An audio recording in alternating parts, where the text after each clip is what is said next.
Merci d'être présent. Je suis désolé, mais depuis hier, je commence à perdre ma voix, donc il faut que je tienne 45 minutes. Ça devrait le faire.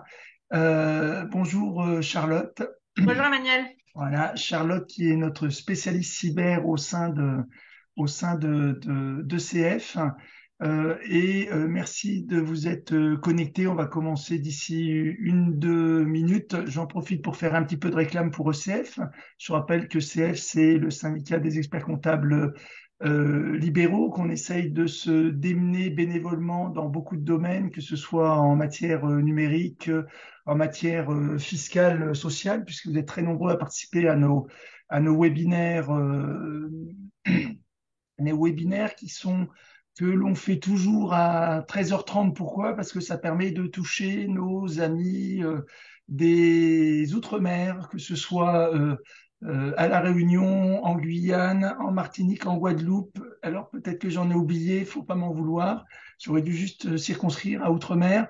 Si vous n'êtes pas encore adhérent de CF, n'hésitez pas à adhérer. Il suffit d'aller sur notre site Internet et pour nous aider à continuer effectivement dans notre œuvre, puisque ben, on prend sur notre temps de travail pour essayer de vous apporter la bonne parole. Et on va parler de cyber aujourd'hui, puisque moi je suis le gentil cobaye et on va parler de la cyberattaque. On a eu la chance, le bonheur d'avoir quasiment il y a 2 ans, jour pour jour, au cabinet.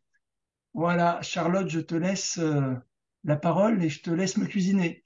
Ça Et, marche. et vous pouvez poser, oui, n'hésitez surtout pas à poser vos questions dans les questions-réponses ou la discussion, je sais pas lequel fonctionne. Comme ça, on va les voir filer. N'hésitez pas à avoir beaucoup de questions. Là, je vois Christelle, effectivement, qui est présente, David aussi, Catherine. On vous salue, les amis. Et donc, posez des questions pour nous faire rebondir parce qu'on n'a absolument pas préparé de PowerPoint. Donc, si on peut rebondir sur vos questions, ça serait avec grand plaisir.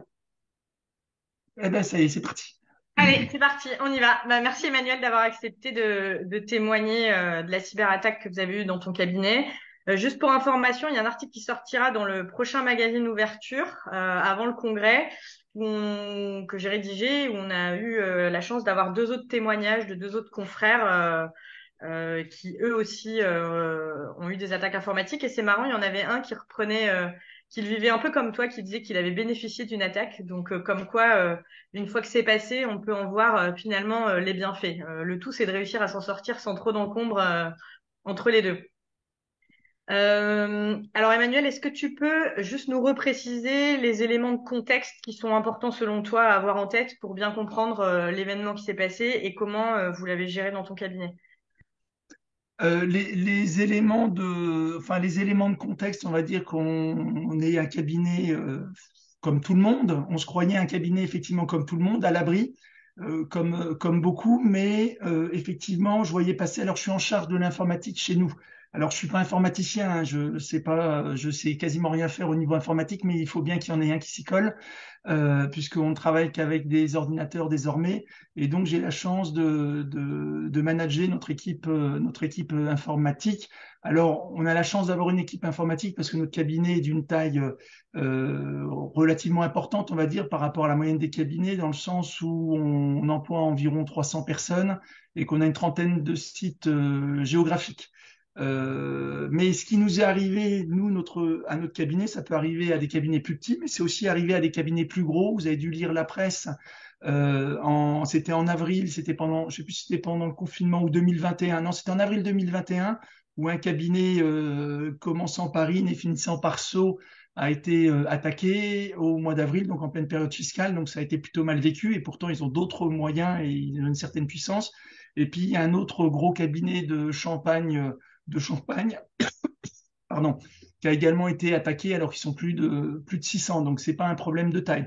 Donc élément de contexte, on a une architecture centralisée, on fait notre propre cloud, on a des équipes informatiques, on avait des antivirus, on avait donc plusieurs antivirus, on avait des mots de passe qu'on changeait régulièrement, une charte informatique, tout ce qui est bien dit dans les manuels. Et puis, on a eu des assaillants qui ont réussi à s'infiltrer en passant par la messagerie. Suite à ça, bah, ils nous ont bloqué avec un crypto virus.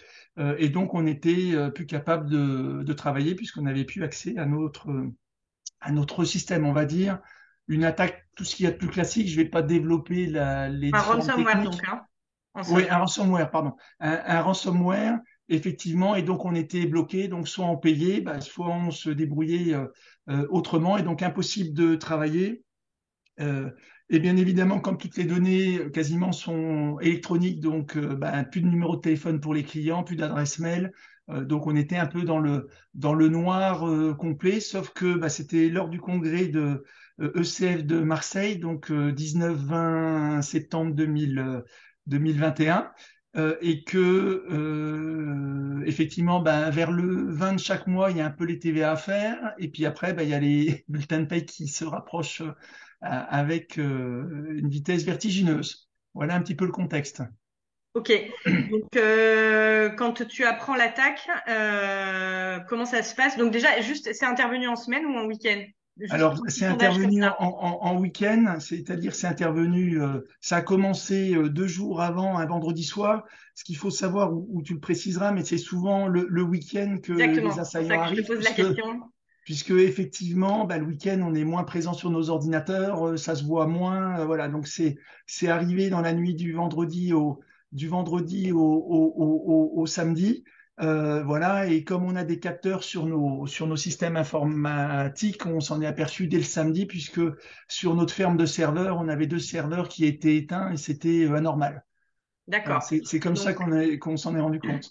je te pose la question parce que c'est effectivement, si on peut diffuser deux, trois bonnes pratiques en même temps, c'est l'occasion. C'est effectivement très fréquent que ça arrive soit de nuit, soit effectivement le week-end, puisque ça permet de laisser aux assaillants un temps supplémentaire où ils sont un peu tranquilles, puisqu'effectivement, en principe, il y a moins de monde le week-end. Donc toi, quand tu apprends l'attaque, tu t'arrives à rester zen, c'est la panique, comment ça se passe Non, non, dans non, ta tête? dans ma tête, c'est le tsunami, mais sinon, je suis zen, c'était bien. Pour la petite histoire, on était en bureau national, on était en bureau élargi ECF, pour ceux qui connaissent. Donc, c'était le samedi après-midi. Tout allait bien, mais enfin, je le savais depuis le matin qu'il y avait un problème, mais on savait pas ce que c'était encore le temps de se connecter. Et donc, suite à ça, bah, effectivement, il faut réagir et bah, j'en informe immédiatement notre comité de direction, puisqu'effectivement, bah, si on veut retravailler le lundi, bah, il faut prendre les choses en main, on n'attend pas. On informe aussi l'assurance. Alors, on est assuré par Verschpiren, hein, l'assurance, on y reviendra, l'assurance enfin de l'ordre, c'est pas l'assurance de l'ordre, le C'est en contrat qui a été groupe? négocié par l'ordre, autant pour moi. Et puis après, on se met en lien avec notre hébergeur la boîte qui héberge nos serveurs pour voir un petit peu comment on peut remédier à tout ça. Et on essaye de bosser tout le week-end pour remédier. Donc le lundi matin, en allant au congrès, à ce moment-là, on va dire, j'ai pas de mauvaises nouvelles, tout va bien. Et puis, je devais monter sur scène à 10 heures du matin parce que j'avais la chance d'être co-rapporteur avec Charles Basset de ce congrès-là. Et un quart d'heure avant de monter sur scène, j'ai un message me disant qu'on est bloqué. Donc là, effectivement, j'étais heureux, je montais sur scène, je pouvais rien faire de toute façon. Et là, on cogite puisque effectivement, ben, on peut pas bosser. Est-ce que le cabinet va tourner? Est-ce qu'on va le perdre ou autre? Donc, j'étais pas forcément serein sur scène. C'est pas que j'avais peur du public, hein, j'avais pas de problème avec ça. Mais effectivement, j'avais mon cerveau qui était ailleurs il était sur la cyberattaque. Et donc, puisqu'on parle d'un ransomware, donc le principe, si toutefois il y a des personnes qui connaissent pas, c'est des fichiers qui sont cryptés, mais plus accès à rien, à moins de verser une rançon en échange pour la clé de déchiffrement. Est-ce que tu ou vous, avec les associés, avez envisagé de régler cette rançon ou il n'y a pas eu À, de sujet sur la à, question? à aucun moment, à aucun moment, parce qu'en fait, ce qui se passe, c'est que dès le lundi matin, suite à notre contact avec Verschpiren, ils nous ont envoyé, enfin, ils ont envoyé vers nous une boîte spécialisée en cybersécurité. C'est comme ça que ça se passe. Enfin, là, Mhm.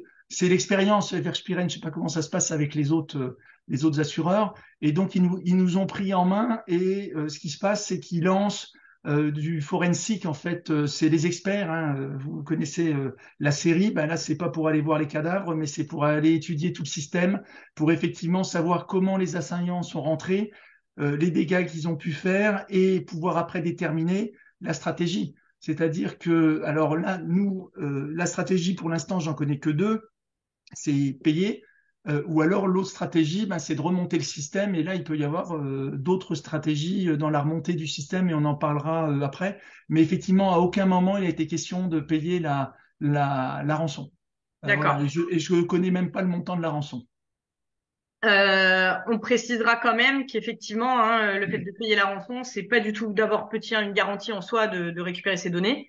Et ce qui arrive quand même très fréquemment, c'est que les pirates vous redonnent l'accès aux données, mais reviennent très peu de temps après.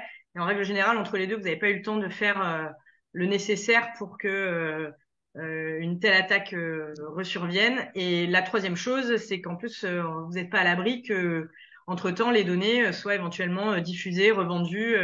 Et ça, c'est un peu le deuxième ou troisième effet qui se coule de la cyberattaque. Ok, donc pendant ce temps-là, les salariés, comment ça se passe? Ah ben, les salariés, ça se passe très bien, ils n'ont plus rien à faire.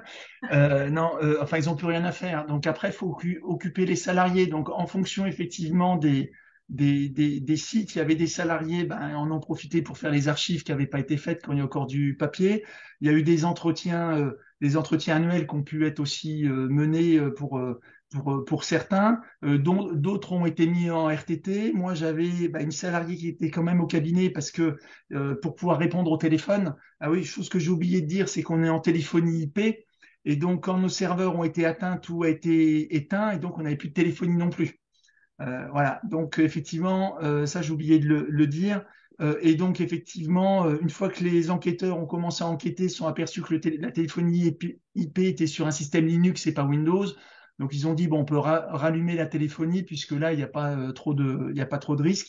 Et donc, j'avais une personne pour accueillir les éventuels clients qui seraient passés au cabinet et puis pour répondre au coup de téléphone. Mais elle s'est ennuyée, donc elle a lu des bouquins et puis voilà, parce que rester une journée entière, c'était pas, c'était pas le pied, mais voilà. Donc on essaye de s'occuper. Ça permet voilà de solder les RTT, de faire les choses qu'on n'a jamais le temps de faire, parce que dans nos cabinets, c'est bien connu, il y a beaucoup de choses qu'on n'a jamais le temps de faire. Donc ça va quand ça dure un temps, mais il faut pas que ça dure, Faut pas que pas ça que ça dure dure trop trop longtemps, longtemps, quoi. parce qu'effectivement, alors sauf si vous avez 300 heures de RTT, mais là je vous dirais, il y a peut-être d'autres problèmes en droits sociaux qui peuvent vous tomber dessus, mais à un moment donné, de toute façon, on écluse les RTT. Alors après, peut-être négocier pour mettre les salariés en vacances. Ça me fait penser un peu au Covid. Si vous vous souvenez, au moment du Covid, il y avait Mhm. eu la possibilité, je crois, dans la restauration, de mettre les salariés une semaine en vacances. Voilà, mais là, on est hors code du travail, quoi. Mais bon, de toute façon, je ne vais pas dire qu'on n'a rien à faire du code du travail à ce moment-là, mais on gère les priorités. Le code du travail, c'est important, mais ce qui est encore plus important, effectivement, c'est de être capable de retravailler. Ok. Et alors, niveau client, comment ça se passe? Puisque tu me dis que plus de ligne téléphonique, plus de fichiers clients, donc impossibilité de les joindre et de les prévenir. Voilà, bah, ça se passe bien, donc on est malin chez nous, hein. Vous allez voir, on est des génies, donc on a un site internet. Donc on met une info sur le site internet, mais comme les clients ils vont rarement, voilà. Mais en fait, ce qu'on a fait, c'était au compte-gouttes, et puis après nos cabinets sont dans des petites villes, donc après ça se sait au bout de 2 jours, le téléphone arabe il fonctionne et les clients savent. Voilà, donc tout ça pour dire que les clients l'ont bien pris. Il y a aucun client effectivement qui a eu des éléments négatifs quand on les avait, on leur disait on a une cyberattaque. Enfin voilà, ils n'étaient pas plus stressés que ça. Les clients, on va dire les plus véhéments, c'est ceux des filiales de gros groupes où derrière on a reçu des recommandés avec des problématiques RGPD et compagnie. Enfin je sais plus comment ils s'appellent, les personnes qui sont en charge de faire respecter le RGPD dans ces boîtes-là. Les Euh, DPO? oui, les DPO, voilà, derrière nous envoyaient des bons recommandés qui vont bien pour bien montrer qu'ils avaient fait leur boulot. Mais sinon, les clients adorables, voilà. Mais Plutôt compréhensif alors. ouais, ouais, hyper compréhensif. Par contre, ce qu'on avait bien en tête, et ça sera pour la remédiation et après, c'est que, ok, ça nous est arrivé une fois. Pour la petite histoire, en 2000, je sais plus c'était quoi, peut-être en 2007, janvier 2007, on avait eu à l'époque un virus qui nous avait plombé pendant 2, 3 jours au cabinet. Donc ça, les clients s'en souviennent pas. Mais effectivement, ok, ça nous est arrivé. Par contre, si ça nous arrive de nouveau 6 mois après ou un an après, je pense que là, les clients, si ça nous était arrivé, les clients auraient couiné, il y aurait pu avoir de la friture sur la ligne. L'idée, c'est si jamais ça nous arrive de nouveau, ben, ça soit dans 5, 10 ans, enfin que les clients s'en souviennent plus, parce que certes, on a pris des mesures et on espère avoir pris toutes les mesures qui vont bien, mais c'est le jeu du chat et de la souris, quoi. Donc, il n'est pas exclu qu'on se fasse attraper de nouveau, ou alors qu'on passe entre les mailles du filet. Ouais, on peut rappeler hein, que c'est vrai que c'est important d'avoir une veille sur ces sujets-là parce que technologiquement, on parle quand même une année calendaire, c'est cette année technologique. Hein, donc, ils auront toujours de toute façon ces attaquants-là de l'avance sur nous. Donc, c'est vrai qu'il faut avoir une veille quand même régulière sur les nouvelles technologies et les nouvelles protections qui avancent en contrepartie. Donc les clients, ça se gère, les salariés, ça se gère. On est à J plus combien quand ça commence à pouvoir un petit peu se solutionner, ou en tout cas quand on peut commencer à relancer un peu l'activité. Alors avant, je vais peut-être faire une digression. Avant de pouvoir relancer l'activité, faut remonter le système, ou alors qu'on en parle après. Euh, Comme tu veux, vas-y. Ouais, on va le faire chronologiquement. Donc, ce qu'il faut savoir, c'est que grosso modo, on a eu 9 jours comment des experts Miami là qui nous investiguent, ou une bonne semaine, j'ai plus trop en tête. Enfin, on n'est plus à une journée près. Mais et là, on est en jour calendaire, c'est-à-dire que les experts, ils ont bossé le samedi et le dimanche. Donc après, ça se ressent dans la facture aussi, mais de toute façon, ben, à un moment donné, on a le couteau sous la gorge, donc à chaque minute, chaque heure compte. Donc on fait bosser, et une fois qu'ils ont fini leur enquête, c'est là qu'ils nous proposent la stratégie de remédiation, je vais dire ça comme ça, et de savoir comment on relance le système. C'est-à-dire qu'ils ont pu étudier, ils savent quand ils sont arrivés, ce qu'ils ont fait, grosso modo, et de se dire effectivement, est-ce qu'on peut repartir avec une sauvegarde de J-1, -2, -3, -4, -5, -10. Ce qui pose aussi une problématique dans nos cabinets, c'est est-ce que les sauvegardes elles fonctionnent? Parce que c'est pas le jour où il y a la cyberattaque, effectivement, qu'il faut s'y intéresser, de se dire, bah tiens, ah, ma sauvegarde, elle ne marche pas. Bah, si la sauvegarde, elle ne marche pas, après, bah, faudra payer éventuellement la rançon, avec tous les risques dont Charlotte vous a parlé. Et puis, si on peut pas rien faire du tout, on a perdu toutes les données, donc, il faut repartir de zéro, et donc potentiellement, ben, le cabinet, il est mort, parce que vous allez plus avoir beaucoup de clients, parce que les clients vont pas forcément attendre, attendre. Et puis, vous imaginez la quantité de travail qu'il y a pour reconstituer toutes les données. Donc, si vraiment il y a aussi un point à voir avec vos prestataires, vous faire accompagner par vos prestataires, c'est d'être bien sûr que les sauvegardes, elles fonctionnent. Donc ça, c'était Et une juste, petite... juste une Oui. petite parenthèse sur cette question-là. Globalement, hein, quand vous discutez avec des informaticiens, ils vous disent, si vous vous posez la question de savoir est-ce que vous sauvegardez suffisamment régulièrement vos données, c'est que c'est pas le cas. Voilà. Sinon, vous vous posez pas la question. Voilà. Et la problématique des sauvegardes, on en parlera quant à l'assurance. Pour être, alors là, Verspiren, ils sont hyper sympas. C'est juste une problématique de franchise. Mais il faut se souvenir que les contrats d'assurance, c'est un contrat. Donc, si dans votre contrat d'assurance, il est indiqué, si par exemple vous ne respectez pas en matière de sauvegarde enfin, c'est pas une réglementation, mais telle préconisation, vous respectez pas le contrat, donc Les l'assureur il est capable prérequis. de dire les prérequis, il est capable de vous dire je vous indemnise pas. Et sauf que effectivement, quand vous lirez avec attention l'article de Charlotte, qui a bien voulu me le soumettre en avant-première pour voir ce que j'en pensais, pour se penser des confrères qui ont les mêmes soucis que nous, effectivement, bah, vous verrez que ça peut cuber quand même en termes de montant. Donc, une fois que les cyber-analystes, effectivement, ont pu définir, voilà, nous proposer, voilà comment on peut remonter les choses, ben, on prend une décision, et après, la remontée est plus ou moins rapide en fonction des techniques utilisées. Et nous, on a fait le choix volontaire, enfin c'est un choix de tout reconstruire de A à Z, parce que si on était reparti avec ce qu'on appelle des snapshots, en fait, enfin, des sauvegardes des serveurs où il y a tout, avec une sauvegarde d'une semaine avant ou de 5 jours avant, ça nous posait trop de problématiques dans les dossiers, notamment avec la récupération des écritures de banque, donc il aurait fallu, enfin bon voilà, il y a des problématiques Donc, faut pas prendre pour argent comptant ce que je vous dis. À chaque fois, c'est du sur-mesure. C'est-à-dire que, en fonction des problématiques que vous avez, des données qui doivent rentrer dans vos systèmes, est-ce que les données sont déjà rentrées dans le système ou pas encore rentrées dans le système? Bah, vous choisirez une ou l'autre solution. Et donc, effectivement, ben, la remise en route, ça nous a demandé 10 jours de plus. Voilà. Donc, effectivement, ça a été plus de 2 semaines de blocage. Et quand on remet en place un système, un gros système avec beaucoup de personnes, ben on n'appuie pas sur le bouton et ça marche pas tout de suite. C'est-à-dire qu'avant de pouvoir travailler tous dessus, il faut lancer petit à petit le système, faire travailler une dizaine, quinzaine de personnes, voir les choses qui vont pas, parce que si vous relancez et tout bloque, derrière, bah, les informaticiens, bah, ils peuvent pas répondre à 300 personnes d'un coup parce que bien sûr tout le monde c'est urgent, c'est urgent. Donc ça nous a bien pris un bon 2 semaines, 2 semaines et demie, sachant que quand en discutant avec les spécialistes, ils nous ont dit qu'on était dans un timing excellent parce que si on prend l'exemple du cabinet dont je vous ai parlé en premier, je crois qu'ils ont mis 3 ou 4 semaines avant de pouvoir retravailler, hein, en ayant discuté avec les associés de ce cabinet-là. Mais c'est pareil, au bout de 2 semaines et demie, on pouvait retravailler, mais on n'avait pas forcément accès à tous les éléments. Il a fallu encore un certain nombre de semaines pour que on se retrouve dans la situation dans laquelle on se trouvait avant la cyberattaque. Donc c'est vraiment, on est bien d'accord que bon finalement les sauvegardes, c'est pas juste je copie un disque sur un disque dur.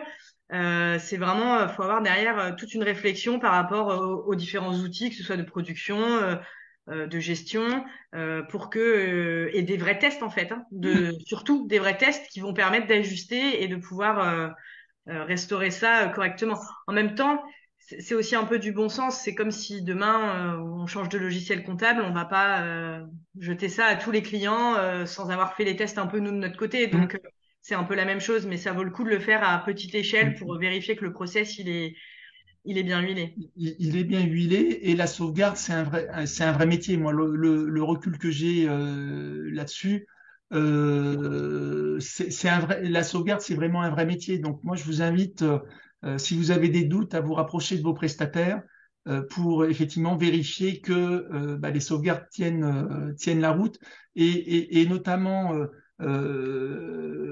Je vous invite également à aller, enfin, je dis je vous, mais on vous invite à aller sur le site de l'ANSSI.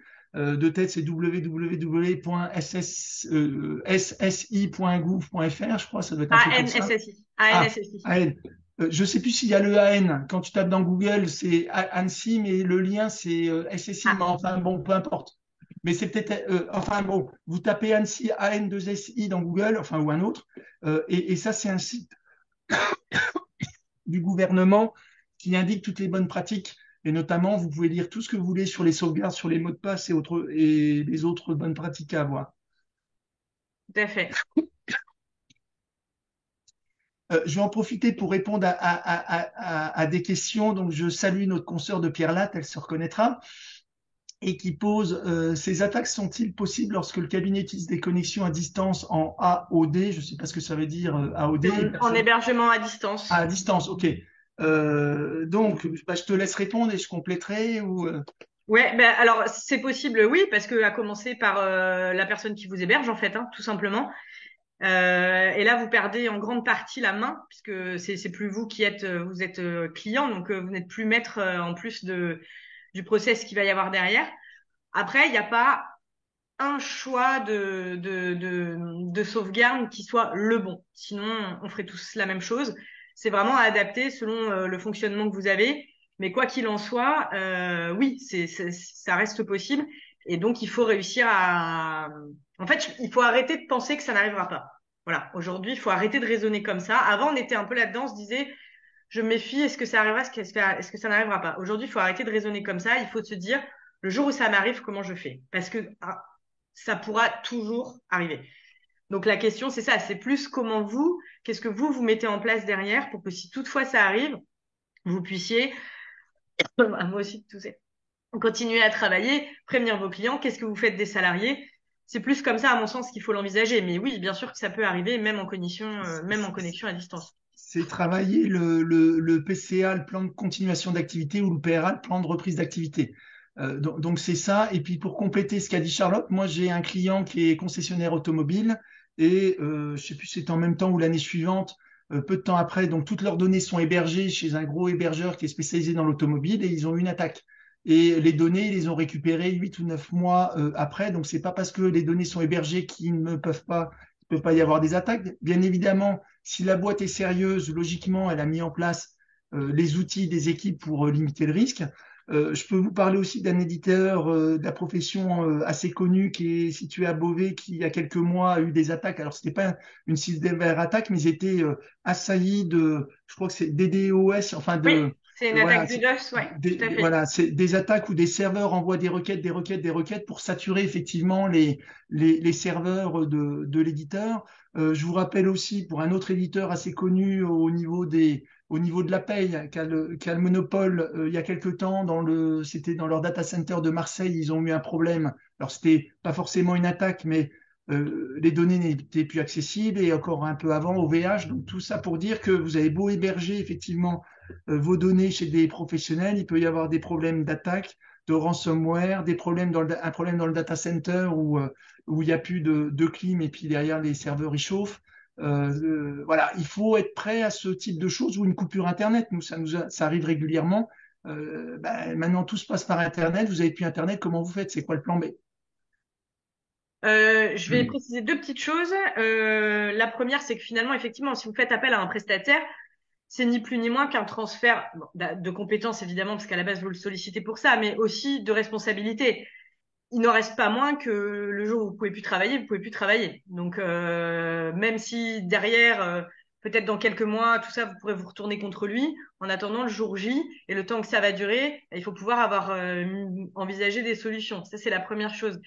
La deuxième, c'est de bien penser à euh, contrat avec votre prestataire, la durée qui est mentionnée, sous laquelle il doit intervenir à partir du moment où vous le sollicitez pour une cyberattaque. Parce que parfois, les durées ne sont pas quantifiées. Et donc, vous n'êtes pas à l'abri que finalement, ils viennent 5 jours, une semaine plus tard. Et là, ça commence à devenir vraiment compliqué. Donc, pensez bien à regarder ça.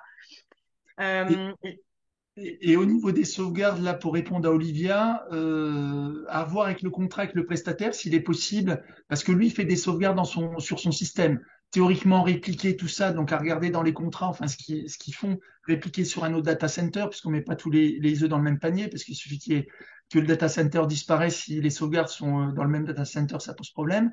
Mais voir s'il est possible avec le prestataire d'avoir une redescente des données enfin de la sauvegarde ou des données à voir. Après, moi, je suis expert comptable, hein, je suis pas spécialiste en sauvegarde, mais sur un autre serveur qui est hébergé dans votre cabinet pour avoir les données à côté, parce que une fois que ça nous est arrivé, on s'est dit tiens, nos anciens serveurs, qu'est-ce qu'on fait? Est-ce qu'on les laisse pas au cabinet? Et puis on se dit si jamais ça nous arrive de nouveau, on peut quand même avoir un système qui fonctionne à minima. C'est-à-dire, on s'est dit, pour le plan de continuation d'activité, on met un système qui fonctionne à minima, qu'on teste régulièrement, qu'on alimente avec les sauvegardes, et puis le jour où ça nous arrive, on a quand même de quoi travailler. Voilà, enfin, tout ça, c'est à réfléchir, parce qu'après, il faut mettre le coût aussi en face. Donc, faut choisir entre la peste et le choléra.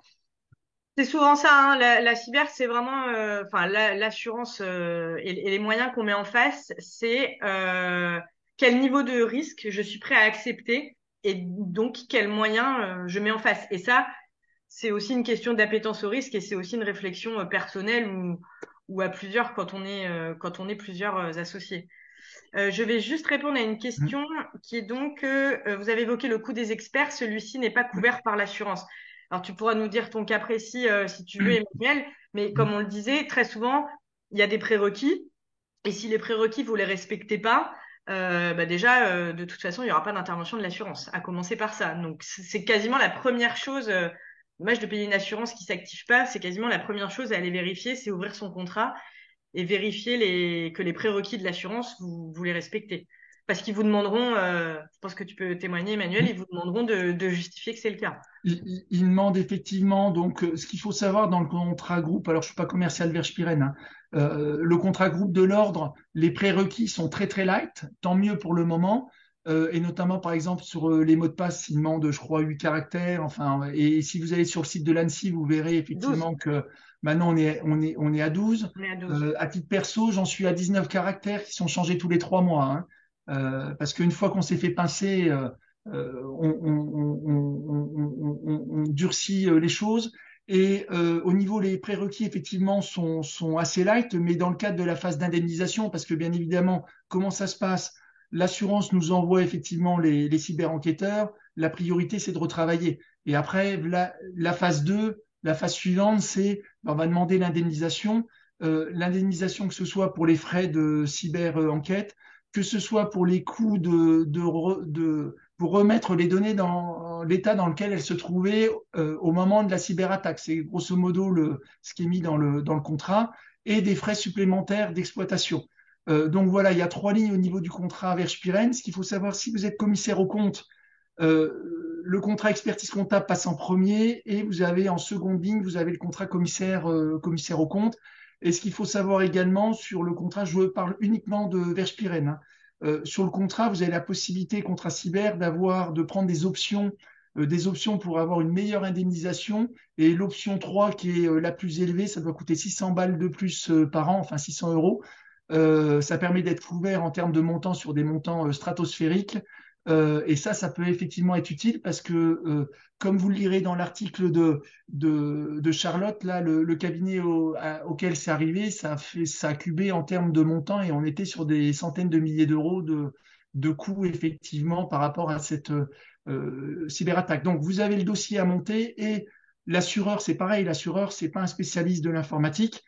Et donc il fait appel à un expert, son propre expert, qui va étudier les données qu'on va donner pour vérifier effectivement est-ce que c'est cohérent, est-ce que le montant des factures, est-ce qu'on n'en a pas profité pour améliorer le système, est-ce que c'est cohérent pour qu'il se positionne sur l'indemnisation.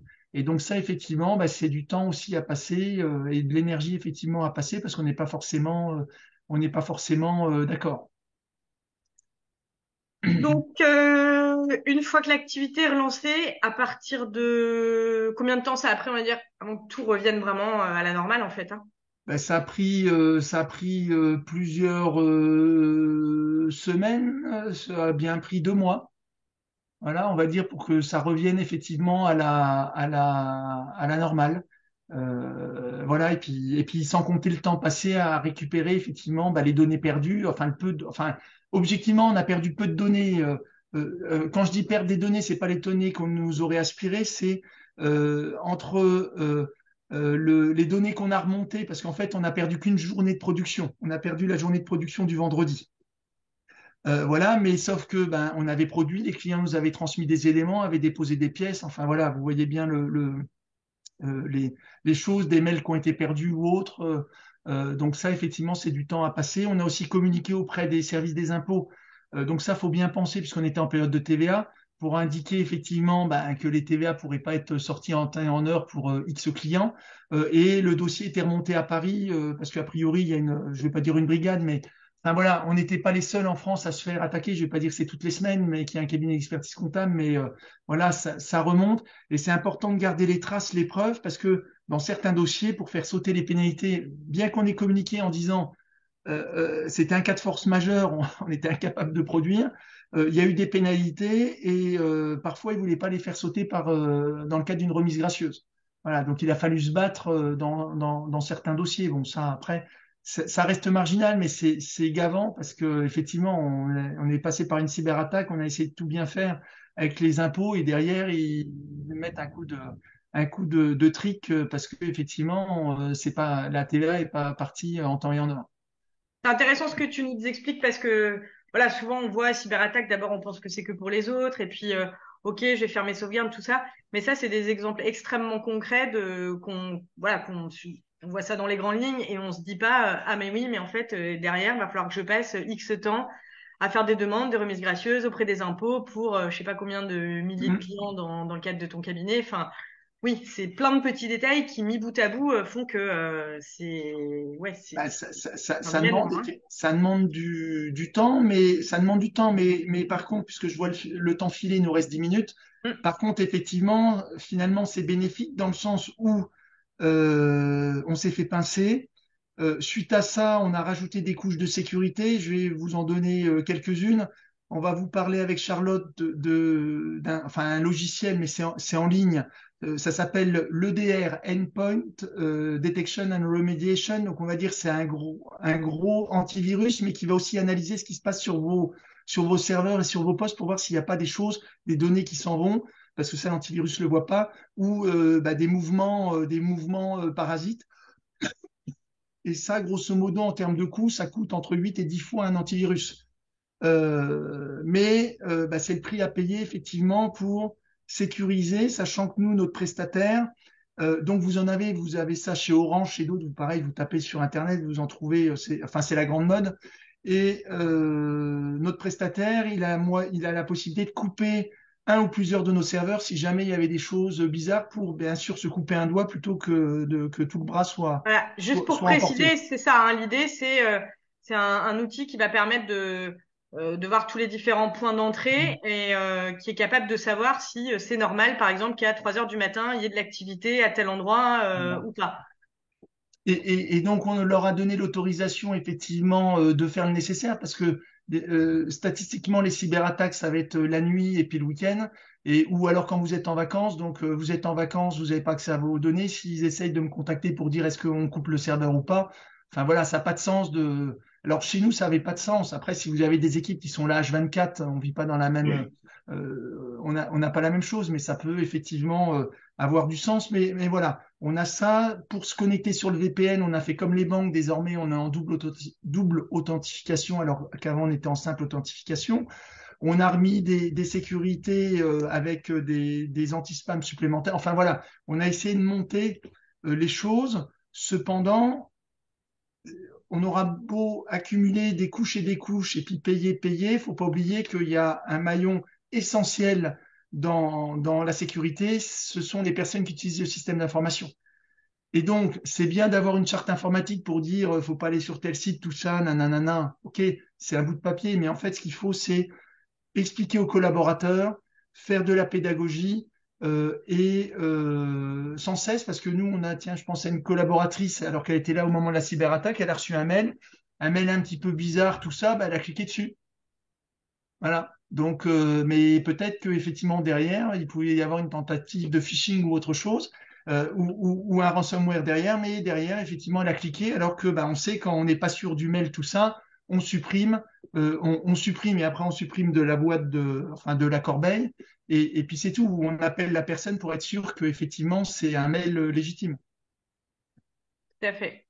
Effectivement, c'est important de préciser que l'empilement des mesures techniques ne sera jamais suffisant puisque de toute façon, le niveau maximal de sécurité, on va le vérifier par le niveau le plus faible. Donc, vous pouvez avoir tout un niveau technique. Si vos collaborateurs ils font pas les mises à jour sur les ordinateurs, ça sert même à rien d'avoir un antivirus, hein. Donc, Et alors, et là, tu dis les collaborateurs, les mises à jour, et mais les associés partout, tout le monde, mais hein. c'est à voir avec les prestataires, mais ça peut se paramétrer aussi. C'est-à-dire que les mises à jour, on peut les pousser, les forcer. Pareil, ça fait partie du prérequis de l'assurance vierge pyrène. C'est indiqué, il faut que les mises à jour sur les différents logiciels utilisés soient réalisées. Voilà, parce que effectivement, pourquoi il y a des mises à jour? Parce que les éditeurs s'aperçoivent qu'il y a des failles de sécurité dans leur système, donc ils essayent de corriger, et puis ben, ils corrigent au fur et à mesure. Voilà, donc c'est pour ça effectivement que que c'est il faut être tout le temps dessus, essayer d'automatiser un maximum les mises à jour. Nous, on a automatisé les changements de mot de passe. Alors quand je dis automatiser, c'est-à-dire que tous les 3 mois, le collaborateur a l'obligation de changer son mot de passe et on le prévient une semaine avant.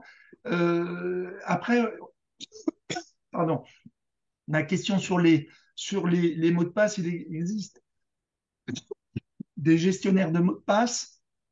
On a commencé à étudier ça au cabinet, on les a pas encore mis en place. Enfin, voilà, parce que vous avez des services, vous utilisez tel logiciel qui sont hébergés, mais c'est toujours un login, un mot de passe. Donc ça aussi, c'est à travailler parce que si jamais quelqu'un réussit à récupérer votre login, votre mot de passe et puis à mettre des saletés sur les serveurs où vous êtes hébergé, ben, peut-être que votre responsabilité peut être mise en œuvre, hein. C'est une question, hein, je connais pas la réponse, mais voilà, il y a vraiment un gros travail à faire sur ça. Est-ce que après, plus généralement en termes de process, est-ce que tu penses que vous avez progressé sur tout ce qui va être PCA, PRA? Est-ce que vous faites des tests au cabinet de voilà de On- cyberattaque, de vraiment de mise en situation pour que le jour J, chacun sache petit un quoi faire et puis que vous ayez pu identifier les failles qu'il pouvait y avoir dans le process? Alors, ça c'est des choses qu'il faudrait qu'on fasse. On ne l'a pas encore fait. Là, on a essayé de remonter la sécurité. Je vais pas dire pour que ça limite, enfin pour limiter les trous dans la raquette, puisque de toute façon, il y a toujours, vous l'avez compris, il y a toujours des trous dans la raquette. On a des choses, des tests à faire pour les utilisateurs. Ils le sauront pas. Je l'annoncerai pas en public quand les tests arriveront, si jamais il y a des utilisateurs. Et tout ça, c'est pour détecter, pour voir un petit peu la réaction des collaborateurs, pour après, derrière, les former. Et effectivement, la phase 2, la phase 3, ça serait de simuler une cyberattaque et de travailler effectivement le PCA, le PRA que je peux avoir en tête et qui est pas forcément formalisé, de les retravailler pour le jour où ça va arriver de nouveau, qu'on soit bien meilleur et beaucoup plus réactif. Et alors, je vais pas dire qu'on mise tout sur l'EDR, mais si effectivement l'EDR est aussi performant que ce qu'il est censé être, je croise les doigts, on doit passer à travers toutes les gouttes. Mais effectivement, c'est à travailler ça. Mais c'est toujours pareil, c'est du temps, faut s'occuper de nos clients. Voilà, c'est pas notre métier, mais c'est des choses effectivement à regarder pour l'année qui vient. Voilà. Très bien, très bonne résolution. Je propose de prendre les deux dernières questions sur lesquelles nous n'avons pas pu répondre. Alors, comment avez-vous pu repartir sans que le pirate puisse revenir? Eh ben, c'est grâce aux cyber enquêteurs qui nous ont indiqué, ben, les pirates, ils sont arrivés en fait dans la nuit du jeudi au vendredi. Voilà. Et donc après, derrière, ils étaient sûrs à quasiment à 100% que les données qu'on allait remonter n'étaient pas vérolées. Voilà, c'est ça, mais après, il faut se baser sur les spécialistes. Mais comme nos clients viennent nous voir en tant que spécialistes, bah, après, ils prennent pour argent comptant enfin, pour argent comptant, il nous faut confiance. Bah, là, c'est pareil. Donc, je touche du bois. Pour l'instant, ça va bientôt faire 2 ans et on n'a pas été de nouveau bloqué. Alors, il faut surtout pas que je dise ça parce que sur un malentendu, demain, on sera bloqué. Donc voilà, donc on s'est appuyé sur les spécialistes puisque de toute façon, on n'a pas les compétences techniques pour savoir si c'est bon ou pas bon. Mhm. Et ensuite, on nous demande si le lien de la visio sera disponible. Oui, oui, oui, c'est enregistré, donc ça sera, vous l'aurez dans la newsletter du syndicat qu'on publie le vendredi. Et puis après, c'est avec un lien sur YouTube, comme tous nos cafés fiscaux, sociaux, enfin tous les cafés qu'on organise, c'est disponible. C'est disponible, voilà. Alors, Très bien. Je pense qu'on est bon sur le timing. ouais, Euh, tiens, j'ai une question. Un audit du système d'information a-t-il été pratiqué? Oui, on a fait un audit du système d'information, mais qui allait au-delà de la partie informatique. On était sur je sais plus quelle norme ISO enfin, ça allait plus loin pour voir effectivement si le système est documenté. Ça aussi, grâce à la cyberattaque, ça a permis de beaucoup mieux documenter notre système d'information parce que quand il faut reconstruire, bah, c'est mieux d'avoir des éléments tangibles. Mais après, c'est toujours pareil, on fait un audit et ben après, maintenant, on est dans les phases de qu'est-ce qu'on met en place parce qu'on peut empiler les dépenses. C'est bien, on va être content, on va dépenser, mais est-ce que finalement, c'est dépensé à bon escient? Voilà. Et après, il faut pas non plus que ça devienne effectivement qu'on n'entende plus la nuit et puis finalement, on vive dans un bunker parce que de toute façon, après, ça pose d'autres problèmes. Donc, faut trouver toujours le juste équilibre entre être capable de travailler être réactif sans plomber l'expérience utilisateur des collaborateurs, parce qu'à un moment donné, s'ils peuvent pas bosser, ben, ils risquent aussi de partir. Voilà, c'est un juste équilibre, trouver le bon rapport qualité-prix euh, en- pour ce qui est de la sécurité. Pardon. je pense qu'on a fait le tour. Alors, j'ai un participant qui me demande s'il existe un texte ou une jurisprudence qui nous permette d'utiliser la double authentification en passant par le portable personnel des collaborateurs. Alors, c'est ce qu'on fait. Je ne sais pas s'il y a un texte, mais les collaborateurs, ça leur a pas posé de problème parce qu'en fait, ce qui se passe, c'est que ils reçoivent une notif sur le portable, ils appuient et ils approuvent. Ils n'ont même pas de code à taper, donc c'est juste, bah voilà, c'est comme s'ils avaient une deuxième clé du cabinet, quoi. Parce que Mm. ça leur pose pas de problème d'avoir le code pour l'alarme ou d'avoir deux clés pour rentrer au cabinet. Bah là, c'est une clé virtuelle supplémentaire. Oui, mais c'est sur leur C'est une équipement appli, personnel. oui. Moi, j'ai vu Oui. des salariés à qui ont refusé et à qui ça posait problème. Et à ma connaissance, c'est ce que j'ai répondu à notre participant. Il n'y a pas de texte qui puisse obliger ça. Et souvent, bah, on se heurte aussi parfois dans ce qu'on veut mettre en place à la liberté personnelle des uns Mm, et des autres. Et dans ce cas-là, malheureusement, à moins de mettre un équipement professionnel à la mm. disposition du salarié, je pense que c'est compliqué de le forcer, Mais malheureusement. bon, voilà, non, nous, on n'a pas eu de soucis particuliers.